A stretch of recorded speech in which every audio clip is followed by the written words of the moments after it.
Alors, il faut savoir que c'est un phénomène fréquent qui nous concerne tous dès le plus jeune âge, puisqu'on a étudié les prématurés qui bâillent et beaucoup.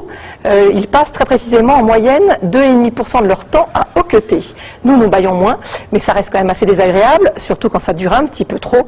Alors on va voir qu'il y a plein de petits trucs pour l'arrêter, mais on va le comprendre en voyant d'abord pourquoi on hoquette. Oui, le hoquet, c'est la contraction d'un muscle dont vous avez entendu parler, le diaphragme. Alors ce diaphragme, vous allez le voir sur cette animation, c'est le muscle qui sépare le thorax de l'abdomen.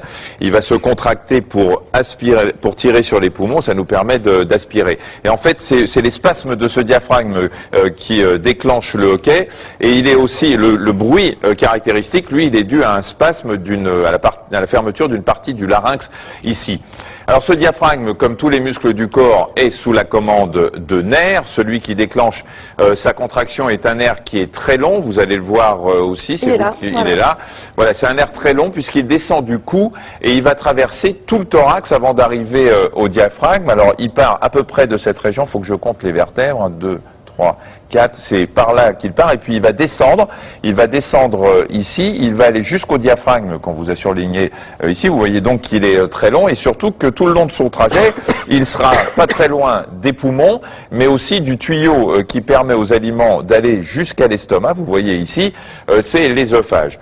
Tout ce qui excitera le nerf pourra entraîner ce désagréable réflexe. C'est pour ça que le hoquet survient après avoir avalé un aliment trop chaud, trop froid, irritant, mais aussi en cas de maladie pulmonaire ou d'infection de la plaie. Et quand on rigole trop en mangeant.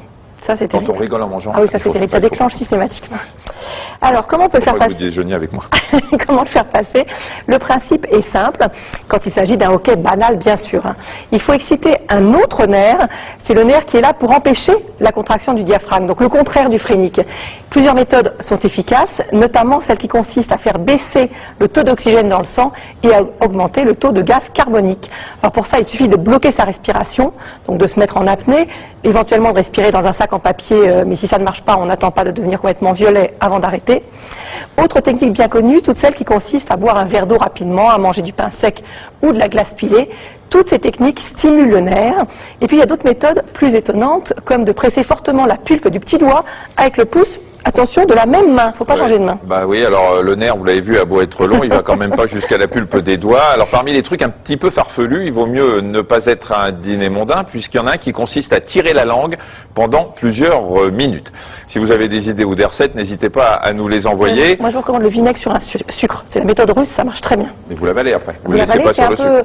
Quand ça passe, c'est un peu violent, mais ça marche très bien, ça s'arrête. D'accord, alors on avait reçu aussi une question d'une personne qui nous demandait si hoqueter 2 à 3 fois par semaine c'était normal. Non, ça fait quand même beaucoup. Il vaut mieux voir un gastro-entérologue, un spécialiste de l'intestin, pour qu'il jette un œil sur cet œsophage que je vous ai montré sur l'estomac. Et puis enfin, il faut savoir que certains médicaments, comme les corticoïdes, peuvent donner des hoquets.